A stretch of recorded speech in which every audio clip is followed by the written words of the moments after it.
Hello friends, welcome to Ekammai's kitchen. இன்றைக்கி நம்ம சூப்பரான ஒரு மீன் வறுவல் பார்க்க போகிறோம்.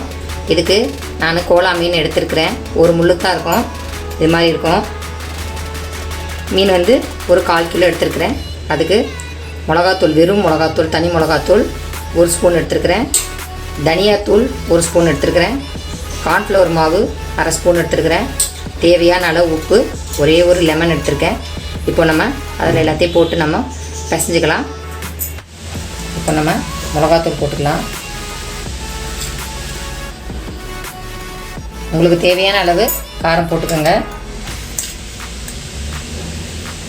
தனியாத்தூள்,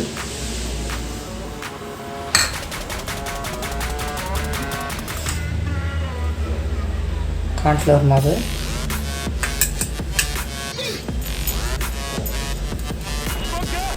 தேவையான அளவு உப்பு.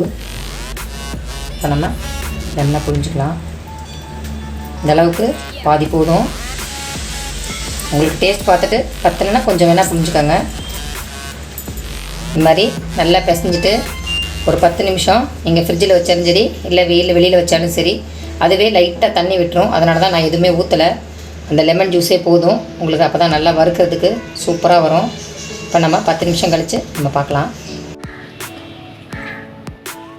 ஸ்டவ் ஆன் பண்ணிவிட்டு நமக்கு ஒரு பேன் வச்சுக்கோங்க. அதில் கொஞ்சம் எண்ணெய் ஊற்றிக்கிங்க.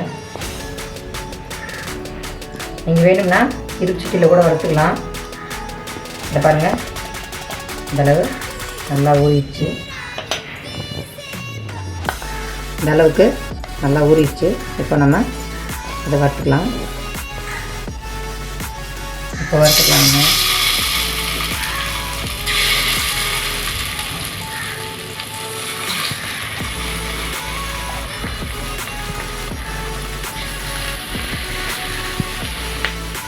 ரெண்டு பக்கமும் ரோஸ்ட் ஆக வச்சு நம்ம எடுத்துக்கலாம்.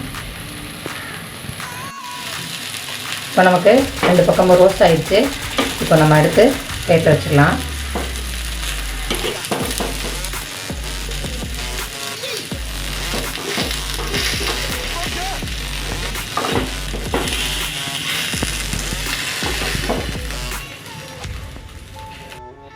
நமக்கு சூப்பரான கோலா மீன் வறுவல் ரெடி ஆகிடுச்சு. கண்டிப்பாக வீட்டில் ட்ரை பண்ணி பாருங்கள். மசாலாலாம் கம்மியாக தான் போட்டிருக்கேன். அதே மாதிரி நீங்களும் ட்ரை பண்ணி பாருங்கள். தேங்க்யூ. இந்த வீடியோ உங்களுக்கு பிடிச்சிருந்தா லைக் பண்ணுங்கள், ஷேர் பண்ணுங்கள், கமெண்ட் பண்ணுங்கள், சப்ஸ்கிரைப் பண்ணுங்கள். மறக்காமல் பெல் ஐக்கானை ப்ரெஸ் பண்ணுங்கள்.